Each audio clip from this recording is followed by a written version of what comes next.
STEFFEN, 6'2", 34 years old, fights out of Basel, member of the bronze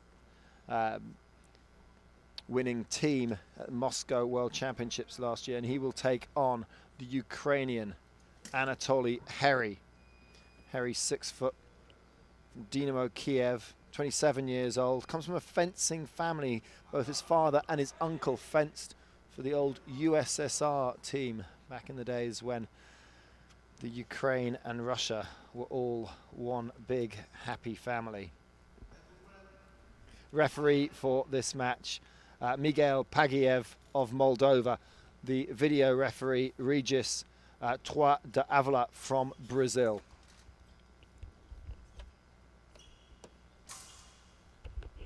Well, Steffen's been fencing so well in this competition. Of all the Swiss that you would expect here in the medal match, I have to say that you would probably have called Heinze or Kauter, world number 5 and world number 6, or world number 4 and world number 6 as the at the beginning of the day. But Steffen has fenced superbly and has earned his place here, and he will guarantee himself, or has already guaranteed himself, a bronze medal. But I don't know, I've got a sneaking suspicion he's going for more, but HEREY has had the better start.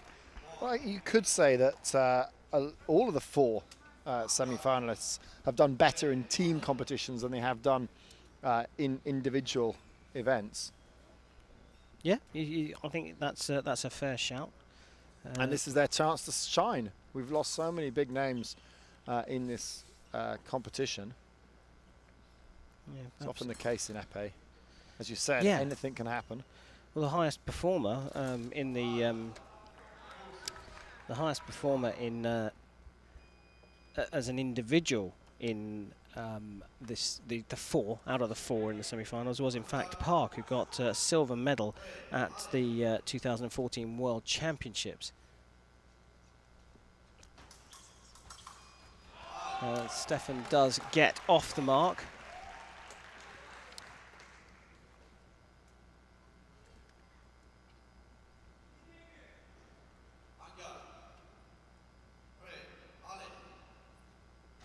So Switzerland versus Ukraine. And it's, well, you backed Steffen at the beginning of this, and he's got a little bit of work to do. Yeah, early doors, but HEREY is absolutely on fire. He's tearing him to pieces in this first period, and unless Steffen can halt the flow, we're heading towards an all-Ukrainian final. Well, that might be the start of Steffen stopping the rot here. HEREY coming with a much more direct attitude, wanting to get the job done, picking off any opportunity that presents itself.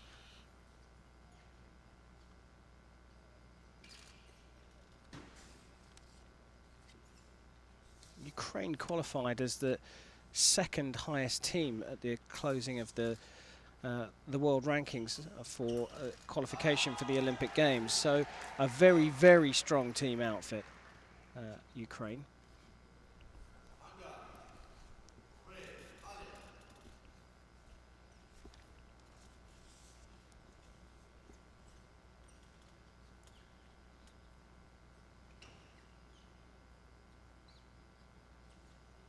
So now the momentum changing slightly, and Steffen able to pick up a few points and close that gap. And he's closed the gap, but you know how he's done it? He's done it by opening the distance. He's just opened the distance a tiny bit, and that's enough to give him time to pick up his opponent's blade on the attack. If you like, what he's doing is he's stepping in to lure HEREY. It's again this second intention idea, stepping into distance to lure HEREY into attacking, and then stepping away and picking up the blade. Yeah, exactly.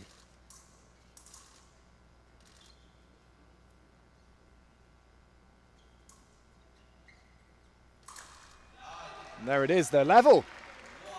So we did say that the Swiss had to stop the rot, and he's done just that. It's 5 apiece now in this first period.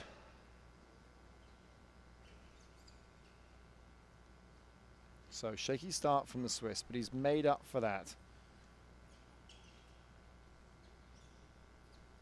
And now he's got the momentum.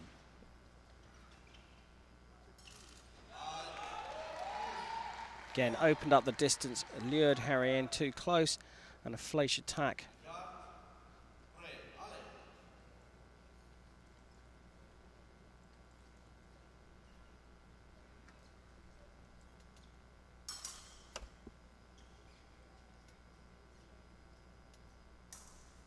Clock ticking down towards the break.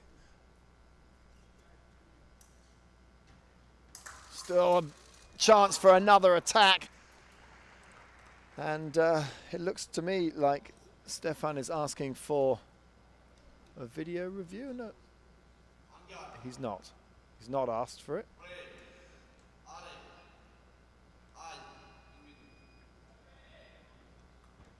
Well, they're going to break. Yeah, And I think STEFFEN thought the point had been given to HEREY, but it wasn't given to HEREY, and it is the score remains as it was, 6-5.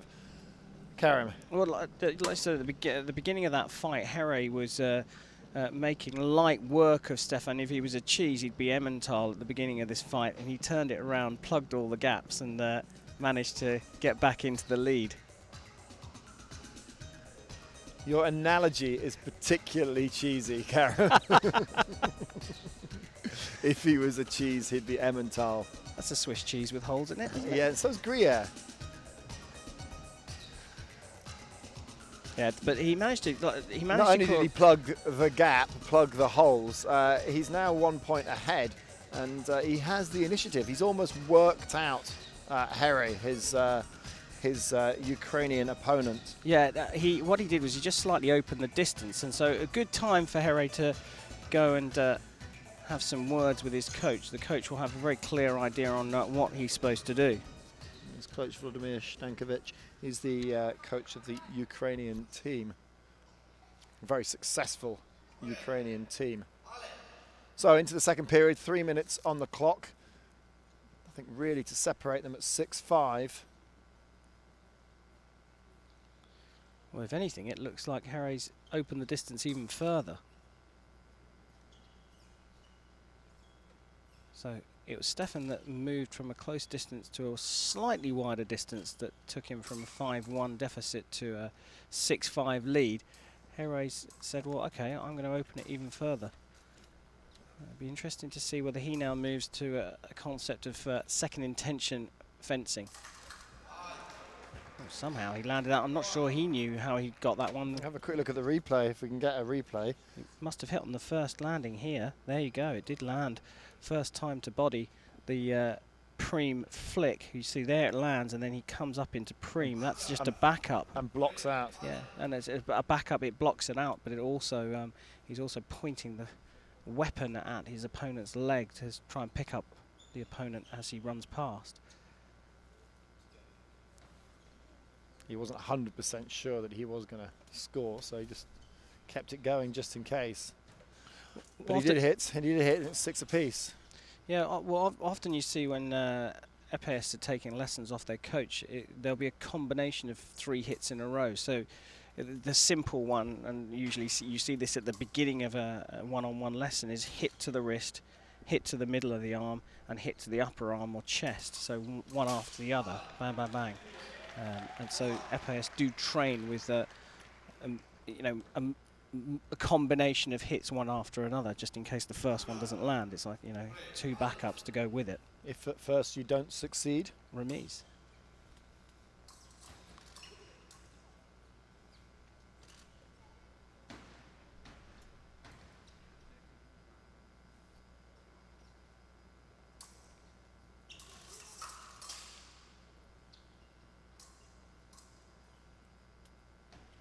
Seems to me the distance is closed up again.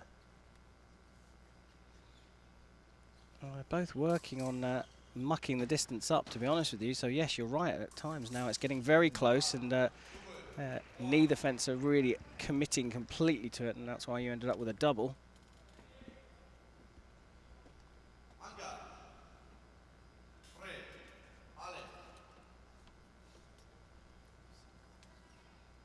Well, you went with the Swiss fencer STEFFEN at the beginning of this particular fight. He's 1 point ahead as we tick down the second period. Are you going to stick with that bet? Yeah, no, I am, for sure.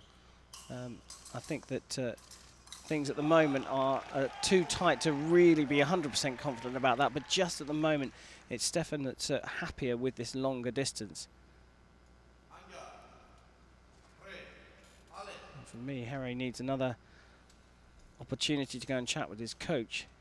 He doesn't want to give any more hits away. He doesn't want the lead to be any bigger. And to be honest with you, he doesn't want STEFFEN to score any more hits before they go into the break. Yeah, 3 points going into that last period is an awful lot. Well, yeah, both score a double, and doubles will not help from this point. Now, once you get to 10, then it's kind of like it's like going around the final bend in a 400 meters race. Yeah, it's a landmark point, but for sure, HEREY or the bell in a mile race. Yeah, because it's broken down. It's almost exactly that. I'm surprised HEREY's still going after this, but if we're going to learn any lessons from the first semi-final, they can't back away from each other right now, because the referee might well call them for non-combativity and just roll straight into the second period. Oh, this is now it's a commanding lead. Yeah, it's become a little bit of a suicidal tactic from HEREY. He's going in when he doesn't need to. He just needs to back away, get to the break. He's just standing there, and there is the break. Now, what will his coach say to him? Well, I think, to be honest with you, he's got to up the pace. He's got to take it to STEFFEN. He's got to say, I've got nothing to lose here. Mustn't rush it, but he must try and build on trying to lure STEFFEN into making a mistake by pressing him, putting the pressure on him.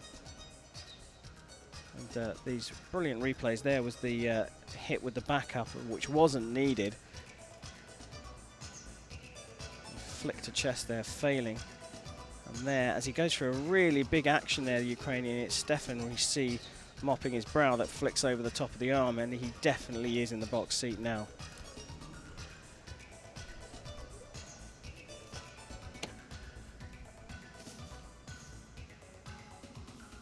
Well, Benjamin STEFFEN from Basel, Switzerland, his passage through to this final in the first round, table of 64. He took out Park Sang-yong, 15-10. He then went on to beat Yannick Borel. That was quite a big scalp, the French fencer. He then took out Enrico Garozzo of Italy. Yeah, world number two. World number two to get into this semi-final. So he was on a roll.